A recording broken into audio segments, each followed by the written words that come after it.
नमस्कार, आप सबका स्वागत है हमारे चैनल नेक्स्ट 9 न्यूज पर। मेरा नाम है दीपक गुप्ता। जी हां, जहां एक तरफ राष्ट्रपति चुनाव को लेकर हर तरफ चर्चाएं बहुत तेज हैं, तो दूसरी तरफ उपराष्ट्रपति चुनाव जो 6 अगस्त को होना है और यहां पर चर्चाएं उसको लेकर भी ज्यादा हैं। और सबसे बड़ा सवाल यही है कि कैंडिडेट कौन होगा। 18 जुलाई को जहां पर राष्ट्रपति चुनाव को लेकर मतदान होना है, तो 19 जुलाई भी याद रखिए आखिरी तारीख होगी उपराष्ट्रपति पद के लिए कैंडिडेट सामने लाने की और उनका नामांकन पत्र दर्ज कराने की। तो ऐसे में सवाल ये रहता है कि इतने कम दिनों का समय बचा है, ना ही विपक्ष की तरफ से कोई हलचल देखने को मिल रही है, ना ही पक्ष की तरफ से कोई हलचल देखने को मिल रही है। लेकिन इन सब के बीच एक नाम बहुत चर्चाओं में है। वैसे तो 2-3 नामों को लेकर चर्चाएं थी, जिसमें अमरिंदर सिंह से लेकर मुख्तार अब्बास नकवी के नाम की चर्चाएं थी। और चर्चा इस बात को लेकर भी थी कि इस बार उपराष्ट्रपति चुनाव में किसी महिला कैंडिडेट को खड़ा किया जा सकता है, ताकि कोई महिला पहली बार उपराष्ट्रपति बनती नजर आए। और ये अगर ऐसा होता है और दूसरी तरफ द्रौपदी मुर्मू की जीत की दावेदारी जो पक्की होती नजर आ रही है, अगर उस पर मोहर लग जाती है, तो एक ही समय पर राष्ट्रपति और उपराष्ट्रपति दोनों महिला देखने को मिलेंगी।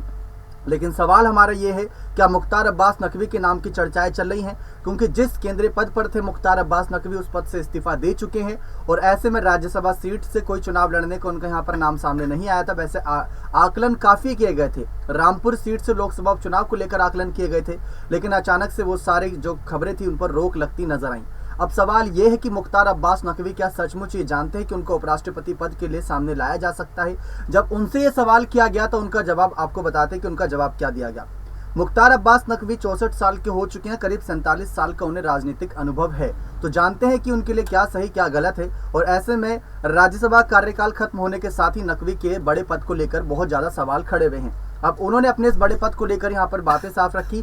सबसे पहला सवाल उनसे यही पूछा गया कि चर्चा है कि आपको एनडीए की तरफ से उपराष्ट्रपति पद का उम्मीदवार बनाया जाएगा या जम्मू कश्मीर का राज्यपाल। अब इस पर उन्होंने कहा कि मैं पूरी तरह जानता हूं कि जो भी पद देंगे उससे कहीं ना कहीं अच्छी तरीके से काम लेना जानता हूं और उसके साथ कैसे आगे चलना है वो राजनीतिक एक्सपीरियंस इन्हें है। लेकिन उनका सबसे बड़ा सवाल का जवाब सुनकर तो सब चौंक गए। उन्होंने कहा कि मैं अब मेरे ऊपर लिए जाने फैसले से मैं बिल्कुल अनजान हूं कि बीजेपी मेरे को लेकर क्या फैसले लेने वाली है। उपराष्ट्रपति पद को लेकर भी वो पूरी तरीके से अनजान है कि उनको लेकर कोई बातचीत भी चल रही है। उन्होंने साफ कहा कि मैं पूरी तरह अनजान हूं, मेरे पास इसकी कोई जानकारी नहीं है। यानी कि उपराष्ट्रपति पद के लिए अगर इतने कम दिनों का समय बचा है तो उनको कोई ना कोई जानकारी होती।